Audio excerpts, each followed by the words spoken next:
Thokozani, this is Mkhulu Dablamanzi, Thokozani Bokoko, Thokozani Bomkhulu, Thokozani everyone. Those of you that are new, my name is Robin Malopi, Thokozani. So today's video is about Tiwasho. So those of you that are struggling to go and consult, are struggling to go and pay that fee, your cleanser and whatnot, if your things are not going well, if nje ublockegile,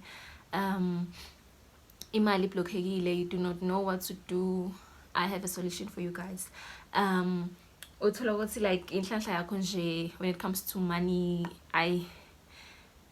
ziyakhala bogogo nabomkhulu. So this video today itokudinga nje ukuthi ube na say maybe 23 rand or 50 rand actually, let's say 50 rand. With that 50 rand utothola i-change because these things cost less, guys. Okay, lana asebenzisa umuthi, but if you feel good, you do need herbs to enhance the ritual that you're gonna be doing, nakhona it's fine, thokozani.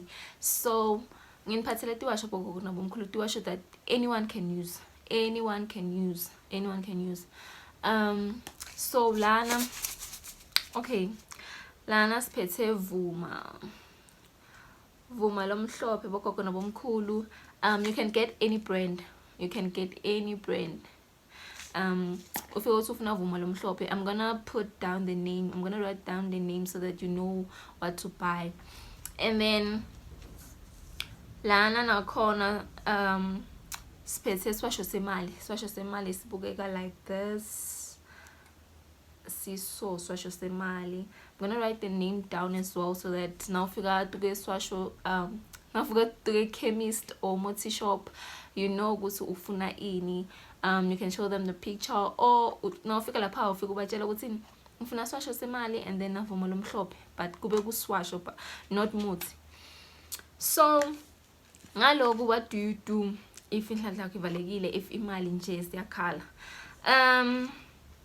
Lana uyageza bogogo nabomkhulu, uyageza, ukhuluma yonke into loyifunako concerning money, uyageza ngale Tiwasho leti. And then as well you can steam ngale Tiwasho leti, uyasteama bogogo nabomkhulu.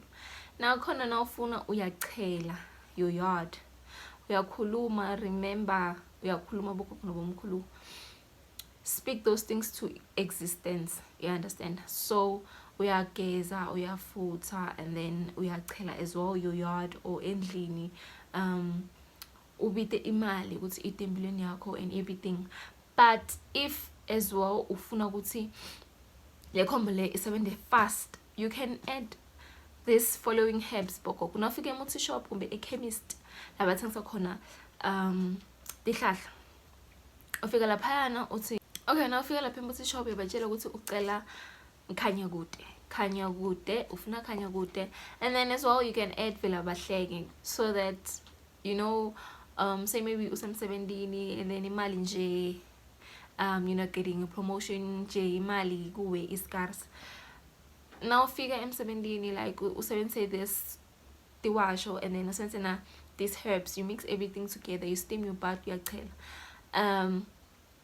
Nabakubona like kuba na that glow, kuba na that attraction, yabona, bayakuthanza, and then tinto takho tiyavuleka. So nemali nakhona iyavuleka bogogo nabomkhulu. So ungangeta khanya kude, kuyenta ukuthi ukhanye, yabona, if unetinto nje letibi letenta ukuthi imali kuwe ingasonzeli. But if usebenzisa namkhanya kude, if you add to this, uyakhanya, and then imali nayo iyavuleka. And then nani navela bahleke abantu nabakubona bakuthanze bakuphi imali and what not, to understand abogogo nabomkhulu. So thokozani, this is Mkhulu Dablamanzi. Thank you guys for tuning in. Thokozani, makhosi.